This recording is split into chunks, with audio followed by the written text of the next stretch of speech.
Hey, it's Atlas. Time to sharpen up. Let's get into it. You opened 3 apps in the last 10 minutes and you do not remember why. You reread that sentence already. You are not stupid. You are not lazy. But something is wrong and you already know it. You used to be able to sit with a thought. Now silence feels unbearable for more than a few seconds. You forget what you walked into the room for. You read a paragraph and absorb nothing. That low-grade fog that follows you around all day, making everything feel harder than it should. That is real, and it has a name. You start movies you cannot finish, books you never open, and you check your phone mid-conversation with people you love. And that fog is not in your head. You can actually feel your attention span getting shorter. 4 seconds of silence and your hand is already moving toward the screen. It is not a character flaw. It is an engineering outcome. And once you see the machine, the shame falls off. The internet calls it brain rot. Oxford made it the word of the year. And the jokes are funny, right up until you realize they are describing your actual life. Your brain is not broken. It adapted to the wrong thing.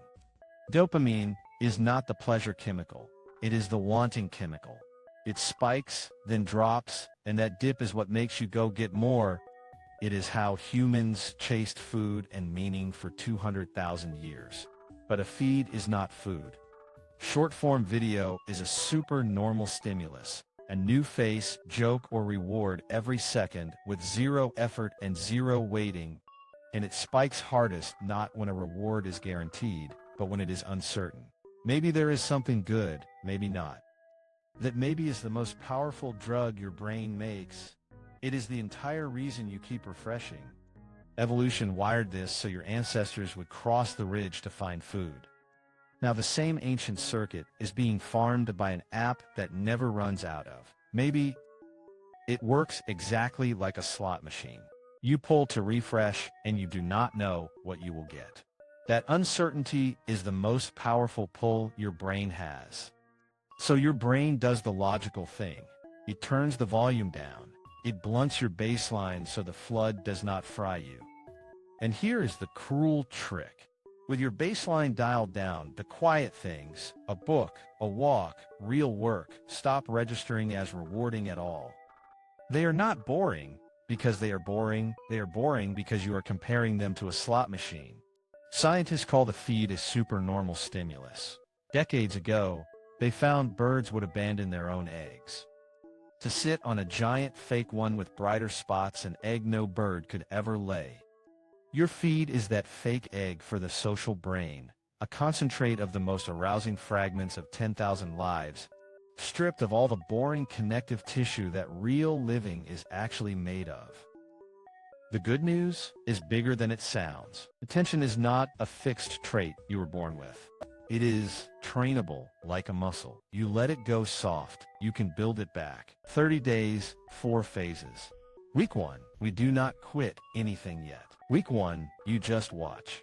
Most resets fail on day 2 because people go from 12 hours of scrolling to 0 and crash. So week 1, you change nothing. You only add awareness. Every time you grab your phone on reflex, you ask one question. What am I actually looking for? By day 5, you will catch yourself reaching for the phone while already holding the phone. That small horror is the point. You cannot fix a habit. You cannot even feel yet. The brain hates a sudden total ban. It rebels and you binge harder than you did before. So week 1 is gentle on purpose. You are not fighting the habit yet. You are just learning to see it. Awareness sounds weak, but you cannot change a reflex you cannot even feel happening. By the end of the week, catching yourself becomes automatic. That is the foundation everything else stands on. Week 2, now we cut the slot machine at the root, and we replace it. Week 2 has one rule: no short-form video. The infinite vertical feeds, that is the slot machine. And it is gone for now. Delete the apps off the phone. Do not just hide them, but removal alone fails, because your brain will claw for the next hit. So every time you would have scrolled, you do 5 minutes of nothing instead. Stare out a window, walk with no headphones. It will feel insane. That discomfort is your baseline starting to climb back up. You are not relaxing, you are detoxing in real time. Your brain will not sit quietly. It will claw for the next strongest hit it can find. So you have to give the craving somewhere to go that is not another screen. 5 minutes of real nothing, a window, a walk, the ceiling. Let it be boring. Every time you sit in that discomfort instead of feeding it, you do one clean rep of taking your mind back. Week 3. Your attention is coming back online. Now we give it something heavy to lift. By week 3, the fog thins and you get restless in a good way. Energy, with nowhere to put it. So you point it, pick one hard, slow, screen-free thing, and do it for 30 minutes a day. Read a real book, train, build something, learn an instrument. The rule is that it has to be a little too hard and a little too quiet.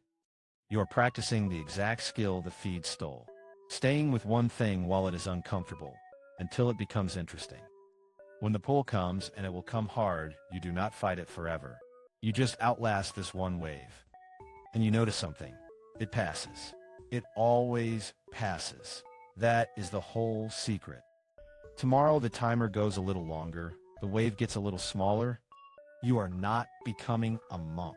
You are rebuilding an attention span the world spent years dismantling. Week 4. We do not go back to who you were. We design who you are becoming. Most people relapse here. They finish a detox, feel great, and walk straight back into the same environment that broke them. So week 4, you build the guardrails. Short form comes back only on purpose. A set window, a bigger screen, a timer. Treated like dessert, not air. Your first hour awake stays screen-free, because the first input of the day sets your baseline for the whole day. You did not gain willpower.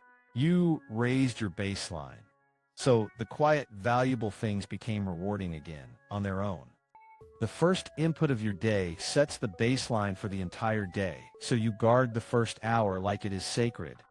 And you keep one hard thing from week 3 forever. That is the anchor that holds the whole reset in place. Discipline stops feeling like a fight because the things worth doing finally feel worth doing again. And that is a quieter, steadier kind of power than any motivation video could ever hand you. The person on the other side of this is not someone with superhuman discipline. They are just someone who can be bored for 5 minutes without flinching. Your brain was never broken. 30 days, take it back. Knowing it isn't enough. Go do it. Subscribe to Mindset Mechanics, and let's build that discipline together.